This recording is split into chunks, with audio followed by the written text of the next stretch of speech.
time for public comment. If there's anyone who would like to make a public comment, please go to the podium, give your name, the group you represent, and you'll have 2 minutes.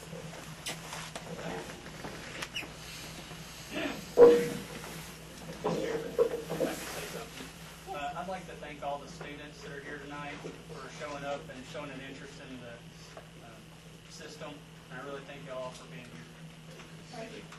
We're glad to have everyone who's here. Mr. Barrett? Yes, I'd like to request that you extend the privilege of speaking to 4 minutes tonight, because I have 4 very important questions. 2 minutes, Mr. Barrett. Is that not something that can be decided by the board instead of one individual? I believe that's what the Is there a motion? board calls for. I'd like to make a motion that we extend the comments. Is there a second? 4 minutes. Second.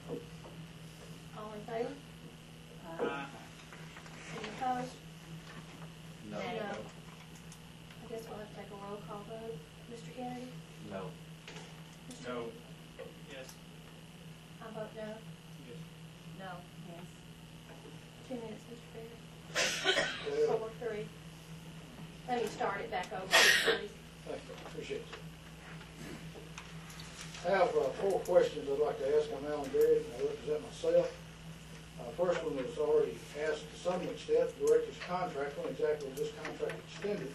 If you look at the contract for 2005, it says that the minutes from the February 10th meeting approved that extension. There was absolutely not an extension of 4 months approved at that meeting. And I would like to ask, if there is minutes, I would like to have them produced for public examination. I also would ask that the as a direct conflict with prohibition against entering into a contract within 45 days before election of board members, according to TCA 49-2-203-14C, that if you have an extension or anything going into effect, it cannot take place 45 days prior to the election of board members.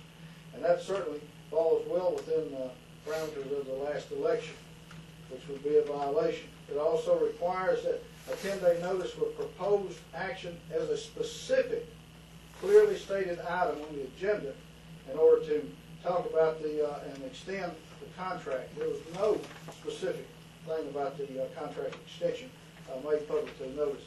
Third thing is this letter from Mr. Jackson, board members. You claim it was a lie that the school board had 2 citizens arrested. Do you stand by that now, Mr. Jackson? You know, I don't have to answer your question at all, but since you've asked, is this going to take us 2 minutes? I guess we can stop it. Yeah, he had 30 seconds left. Let me suggest that you talk with Chief Reynolds or talk with Captain Dickey. You know, that's exactly what they say. I know that the public was saying things like, for some letter writers saying, well, why doesn't the board drop charges? Of course, the board never had charges. The board does not arrest anybody. And so that's just a brief answer. But once you come by and talk with me about it, go ahead and take the 2 minutes. Well, I'd like for Ms. Murray, would you read who the complainant was on that arrest record? Michael Gonzalez. Was he not the chairman of the board at that night?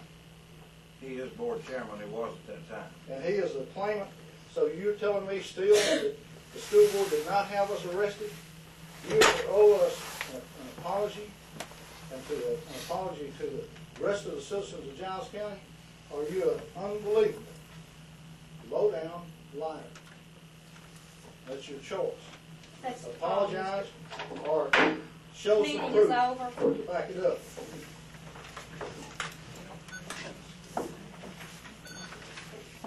Ms. Norman, the meeting's over. You're my representative. Can I speak with you a minute?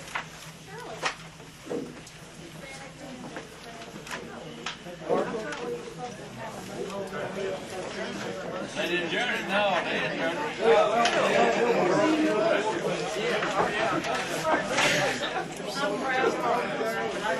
it.